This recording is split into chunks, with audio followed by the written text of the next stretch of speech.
ఇప్పుడు భూ సంబంధమైన వాగ్దానాలు దాని యొక్క సరిహద్దులను గురించి మరి ఇప్పుడు మనం నేర్చుకున్నాం కదా. అయితే దేవుడు మరి ఇప్పుడు మనకి భూ సంబంధమైన వాగ్దానాలే కాదు, మరి పరలోక సంబంధమైన వాగ్దానాలను కూడా దయచేశాడు. అవునా? భూ సంబంధమైన వాగ్దానాలు దయచేశాడు, పరలోక సంబంధం మనకి దేవుడు ఇప్పుడు మనకి వాగ్దానం చేసిన స్వాస్థ్యం ఏంటి చెప్పండి? దేవుడు మరి మనకి అంటే వాగ్దానం చేసిన స్వాస్థ్యము నిత్య జీవం, పరలోకం. ఏంటి చెప్పండి? పరలోకం. భూ సంబంధమైన వాగ్దానాలను మనం నెరవేర్చబడాలి అంటే మరి మనము సరిహద్దులు దాటి వెళ్ళకూడదు. అయితే చదవండి 1 యోహాను పత్రిక 2:25.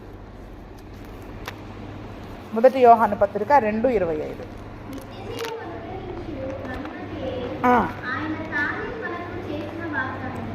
దేవుడు మనకు ఒక వాగ్దానం చేశాడు. ఏంటది? వారికి కనాను ఇస్తానని ఎట్లయితే వాగ్దానం చేశాడో ఇప్పుడు మనకేం వాగ్దానం చేశాడు? నిత్య జీవాన్ని మీకు అనుగ్రహిస్తాను. అది వాగ్దానం చేశాడండి దేవుడు మనకి. అయితే ఇప్పుడు ఈ వాగ్దానాన్ని మరి మనం స్వతంత్రించుకోవాలి. ఏం చేయాలి చెప్పండి? ఇప్పుడు ఈ వాగ్దానాన్ని మరి మనము స్వతంత్రించుకోవాలి. ఈ వాగ్దానం మన జీవితంలో మరి మనం నెరవేరాలి అంటే చదవండి 2 పేతురు పత్రిక 3:13. దానికి ముందే ఉంటుంది 2 పేతురు 3:13.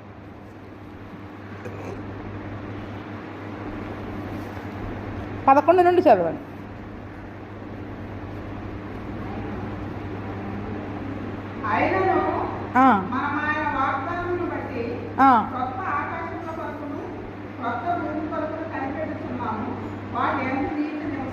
వాటి యందు నీతి. ఇప్పుడు మనకి ఏ వాగ్దానం చేశాడు? నిత్య జీవాన్ని అనుగ్రహిస్తానని దేవుడు వాగ్దానం చేశాడు. ఒక కొత్త జీవము, నూతన జీవముతో మరి మనము ఒక రాజ్యములో, పరలోక రాజ్యములో నేను మిమ్మల్ని ప్రవేశింప చేస్తానని దేవుడు మనకు ఒక వాగ్దానం చేశాడు. ఇప్పుడు మనం అందరం ఏం చేస్తున్నాం? ఆ వాగ్దానాన్ని పట్టుకొని ఆత్మీయ యాత్రలో మనం నడుస్తున్నాం. ఇప్పుడు అక్కడ భూ సంబంధమైన వాగ్దానాన్ని, ఆ కణాలని వారు స్వతంత్రించుకున్నారు. దానికి కూడా వారు దేవుడు ఏం చేశాడు? కొన్ని సరిహద్దులని వారికి నియమించేశాడు. ఇప్పుడు మరి మన ప్రయాణం ఏంటి? ఆత్మ సంబంధమైన యాత్ర. మన యాత్ర ఏంటిది? ఆనంద యాత్ర. ఇది ఆత్మీయ యాత్ర. యేసుతో నూతన యెరూషలేము యాత్ర. యేసుతో నూతన యాత్ర, ఆనంద యాత్ర. ఇప్పుడు మనం ఏ యాత్రలో ఉన్నాం చెప్పండి? మనము కూడా యాత్రికులము, పరదేశులమని మర్చిపోవద్దు. ఇప్పుడు మనం ఎక్కడున్నాం? ప్రయాణంలో ఉన్నాం. యాత్రికులము, పరదేశులముగా ఉన్నాం. మన ప్రయాణం ముందుకెళ్ళాలి. దేవుడిచ్చిన వాగ్దానం వైపు వెళ్ళాలి. ఎటువైపు వెళ్ళాలి? అందుకనే సంఖ్యాకాండం అంతా కూడా ఆత్మీయ ప్రయాణములో, అరణ్య ప్రయాణములో వారి దేవుడిచ్చిన వాగ్దానం నెరవేర్చుకోకుండా ఎంతమంది ఎలా నశించిపోయారో మనం నేర్చుకుంటూ వస్తూ ఉన్నాం. ఇప్పుడు ఇదే ఆత్మీయ యాత్రలో వారిని ఏ రకముగా అయితే వారి శరీరము వారిని వెనక్కి లాగిందో, లోకము వారిని, ఐగుప్తు కోరికలు వారిని ఏ రకంగా వెనక్కి లాగాయో, శరీర కోరికలు ఏ రకంగా వెనక్కి లాగాయో, ఇప్పుడు కూడా మన యాత్రలో, ఆత్మీయ యాత్రలో మన శరీరము, లోకము మనల్ని ఏం చేస్తూ ఉంటుంది? వెనక్కి లాగుతూ ఉంటాయి. కాబట్టి ఇప్పుడు మనం దేని కొరకు కనిపెట్టుకుంటున్నాం? మనందరము ఆయన వాగ్దానమును బట్టి క్రొత్త ఆకాశము కొరకు, క్రొత్త భూమి కొరకు కనిపెట్టుకుంటున్నాం. ఒక నూతన ఆకాశము, నూతన భూమి కలగబోతూ ఉంది. అందులో దేవునితో కలిసి మనం యుగ యుగాలు కలిసి నివాసము చేస్తాము. అందులో నీతి నివసిస్తుంది. అది నీతి రాజ్యం. ఏం రాజ్యం చెప్పండి? అది నీతి రాజ్యం. దేవుని యొక్క రాజ్యము నీతి గలదై స్థాపించబడుతూ ఉంది, నీతి రాజ్యముగా ఉంటూ ఉంది. కాబట్టి ఆ నీతి రాజ్యము కొరకు మరి మనము కూడా ఇప్పుడు కనిపెట్టే వారముగా ఉంటూ ఉన్నాము. కాబట్టి మరి ఆ నీతి రాజ్యమునకు వెళ్ళే ఆ యొక్క ప్రయాణములో దేవుడు మనందరినీ కూడా ఒక ఉపదేశములో నిలిచి ఉండడం కొరకు ఒక సంఘముగా మనందరినీ కూడా నాటాడు. కాబట్టి ఆ యొక్క ఉపదేశములో నిలిచి ఈ యొక్క వాక్యము, ఆజ్ఞలు, కట్టడలు అనే సరిహద్దులని మనము నియమించుకున్నంత వరకు ఆ యొక్క వాగ్దానాలను మనం స్వతంత్రించుకుంటాం.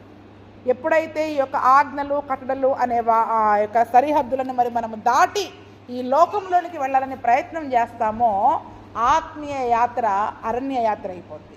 ఏ యాత్ర అయిపోద్ది చెప్పండి? ఆ రోజు వాళ్ళు ఏడుస్తూ ఎంతోమంది అరణ్యయాత్రలో నశించిపోయినట్టుగా మరి మనము కూడా నశించిపోయే వారముగా ఉంటాం. అందుకని దేవుని మన గురి వైపు మన యొక్క దృష్టి నిలపాల. గురి వద్దకి వెళ్ళేవారిగా మరి మనము ఉండాలి. చదవండి, ఆ యొక్క నీతి రాజ్యము, దేవుడు మనకిచ్చే ఆ వాగ్దాన దేశము, అది ఎటువంటి పొలిమేరలను దేవుడు దానికి సరిహద్దులను నియమించాడో ఇప్పుడు మనం చదువుకుందాం. యెషయా 54:12.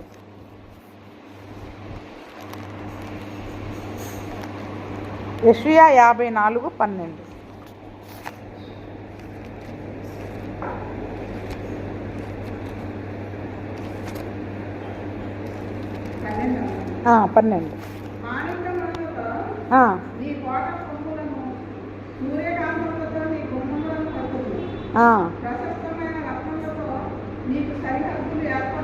ఎక్కడంటిది?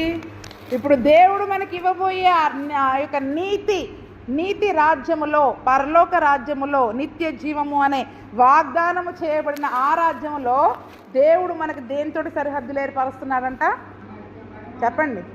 ప్రశస్తమైన రత్నములతో నీకు నేను సరిహద్దులు ఏర్పరుస్తాను. మాణిక్య మణులతో నీ కోట గుమ్మములను, సూర్యకాంతములతో నీ గుమ్మములను, కోట కొమ్ములను సూర్యకాంతములతో నీ గుమ్మములను కట్టుదును, ప్రశస్తమైన రత్నములతో నీకు సరిహద్దులు ఏర్పరచుదును. దేవునికి స్తోత్రం.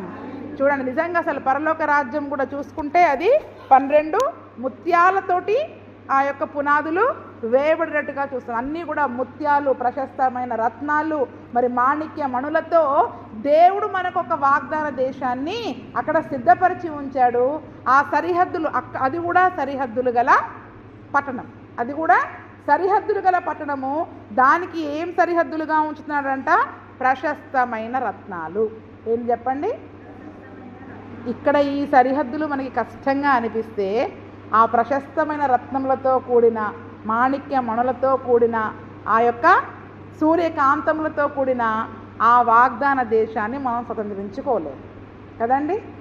ఆ సరిహద్దులు గల, ప్రశస్త రత్నములతో కలిగిన సరిహద్దులు గల దేశాన్ని మరి మనము స్వతంత్రించుకోలేము. కానీ నిజముగా అందుకే మన గురి ఆ యొక్క పరలోకము వైపు ఉన్నట్లయితే ఎంత గొప్పగా ముత్యాలతో దేవుడు ఆ యొక్క పునాదులను చేశాడు, సూర్యకాంతలతో మన గుమ్మాలను కడుతున్నాడంట కదండి. ఇక్కడ మనకి మన ఇల్లు ఎలాగున్నా పర్వాలేదు, ఎందుకంటే ఇది స్థిర నివాసము కాదు. అక్కడ మనకు ఒక స్థిర నివాసాన్ని దేవుడు మనకు ఏర్పరచబోతూ ఉన్నాడు. ఆ స్థిర నివాసము సూర్యకాంతములతో మన గుమ్మాలు ఉంటాయి. ఇక్కడ టేకు గుమ్మాలు పెట్టుకోవడానికి కూడా చాలామంది కష్టపడతా ఉంటాం, కానీ అక్కడ దేనితోటి గుమ్మాలు ఉంటాయంట? సూర్యకాంతాలతో గుమ్మాలు, ప్రశస్తమైన రత్నాలు.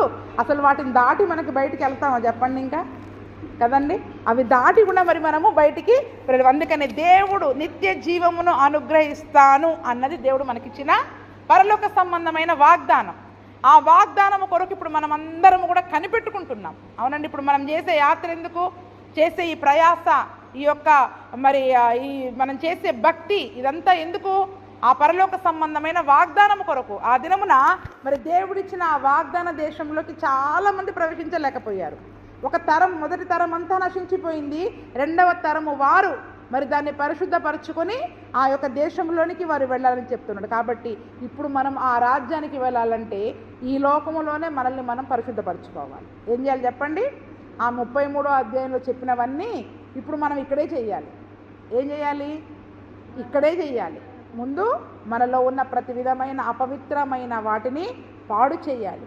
దేవునికి కాకుండా ఇంకెవరికైనా బలిపీఠం కడుతున్నామేమో మనం, అంటే దేవునికి కాకుండా ఇంకెవరికైనా మొదటి ప్రాధాన్యత నువ్వు ఇస్తున్నావేమో. నా నిమిత్తము నీ తల్లిదండ్రులనైనను, అక్కజెల్లెలనైనను, భార్యనైనను, భర్తనైనను విడిచిపెట్టువాడు పరలోకములో 100 ఫలం పొందుకుంటాడు. అవునా? ఒకవేళ మన కుటుంబానికి దేవుని కంటే ఎక్కువ మొదటి స్థానం ఇస్తున్నామేమో, మన బంధువులకి మొదటి స్థానం ఇస్తున్నామేమో. దేనికైనా ఈ లోకంలో దేవుని కంటే ఏది ఎక్కువ కాదు. ఆ ఉన్నతమైన బలిపీఠము, దేవుని కంటే ఎక్కువగా నువ్వు ఏ బలిపీఠమునైతే నీ హృదయంలో పెట్టుకుంటున్నావో దాన్ని పాడు చేయాల్సిందే. నువ్వు దాన్ని పాడు చేసేసి, దాన్ని విరగ్గొట్టేసి, దాన్ని పరిశుద్ధపరచి కేవలం దేవునిలోనే మనం నిలిచి ఉండాలి. ఆయనలో మరి మనం నిలిచి ఉన్నట్లయితే ఆ వాగ్దానము చేయబడిన సరిహద్దులు కలిగిన ప్రశస్త రత్నములతో కూడిన సరిహద్దులు కలిగిన ఆ పట్టణంలోనికి మనము ప్రవేశించే గొప్ప కృపను ప్రభువైన యేసుక్రీస్తు మనకందరికీ దయచేయునుగాక. ఆమేన్. ఇప్పుడు 16వ వచనం నుండి ధ్యానం చేసుకుందాం. సంఖ్యాకాండం 34:16 నుండి. మరియు యెహోవా మోషేకు ఇలాగ సెలవిచ్చెను, ఆ దేశమును మీకు స్వాస్థ్యముగా పంచిపెట్టవలసిన వారెవరనగా యాజకుడైన ఎలియాజరును నూను కుమారుడైన యెహోషువయు. మరియు ఆ దేశమును మీకు స్వాస్థ్యముగా పంచిపెట్టుటకు ప్రతి గోత్రములో ఒక ప్రధానుని ఏర్పరచుకోండి. ఎవరెవరు పంచిపెట్టాలి? ఎలియాజరు, యెహోషువ. యాజకుడైన ఎలియాజరు అంటే యెహోషువ, వాళ్ళిద్దరే కాకుండా ప్రతి గోత్రంలో ఒక ప్రధానుడు. అంటే గోత్రాలు ఇప్పుడు ఇక్కడ 9:30 గోత్రాలు ఉన్నాయి కదా, గోత్రంలో ఒక ప్రధానుణ్ణి వాళ్ళు ఏర్పరచుకోవాలి. ఆ ప్రధానుల పేర్లు అక్కడ ఇచ్చారు. యూదా గోత్రంలో యెఫున్నె కుమారుడైన కాలేబు, షిమ్యోను గోత్రములో అమీహుదు కుమారుడైన షెమూయేలు, బెన్యామీనుల గోత్రములో కిస్లోను కుమారుడైన ఎలీదాదు, దానియుల గోత్రంలో యొగ్లి కుమారుడైన బుక్కీ ప్రధాని, యోసేపు పుత్రులలో ఏఫోదు కుమారుడైన హన్నీయేలు మనష్షీయుల గోత్ర ప్రధాని, ఎఫ్రాయిమీయుల గోత్రంలో షిఫ్తాను కుమారుడైన కెమూయేలు ప్రధాని, జెబూలూనీయుల గోత్రములో పర్నాకు కుమారుడైన ఎలీషాపాను ప్రధాని, ఇశ్శాఖారీయుల గోత్రములో అజాను కుమారుడైన పల్తీయేలు ప్రధాని, అషేరీయుల గోత్రములో షెలోమి కుమారుడైన అహీహుదు ప్రధాని, నఫ్తాలీయుల గోత్రములో అమీహుదు కుమారుడైన పెదహేలు ప్రధాని. కనాను దేశంలో ఇజ్రాయేలీయులకు వారి వారి స్వాస్థ్యములను పంచిపెట్టుటకు యెహోవా ఆజ్ఞాపించిన వారు వీరే. ఎంతమంది పేర్లు వచ్చాయి? 10 మంది పేర్లు వచ్చాయి.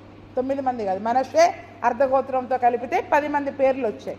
10 మంది ప్రధానుల యొక్క పేర్లను ఇచ్చారు. ఈ 10 మంది ప్రధానులకు మరి ఆ యొక్క దేశంలో స్వాస్థ్యాన్ని, అంటే ఎవరి గోత్రానికి వాళ్ళ గోత్ర ప్రధాని ఆ యొక్క స్వాస్థ్యాన్ని పంచిపెట్టారని మరి దేవుడు అక్కడ సెలవిచ్చినట్లుగా చూసాం. కాబట్టి వాగ్దాన దేశపు సరిహద్దులని దేవుడు 34వ అధ్యాయంలో చెప్పాడు.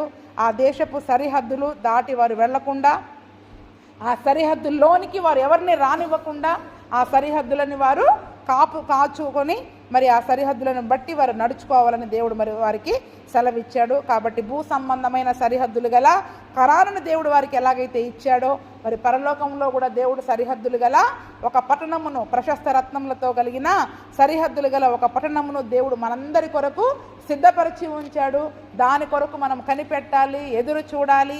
ఈ ఆనంద యాత్రలో, ఆత్మీయ యాత్రలో అపవాది మరి లోకము, శరీరము మనల్ని వెనక్కి లాగుతూ ఉంటారు. కాబట్టి లాగినప్పుడు వాటిపైన మనం జయము పొందుకుంటూ ఆ యొక్క జయ కీర్తనలు పాడుకుంటూ చివరికి కనారుని పొందుకునే కృపను మరి ప్రభువైన యేసుక్రీస్తు మనకందరికీ దయచేయునుగాక. ఆమేన్.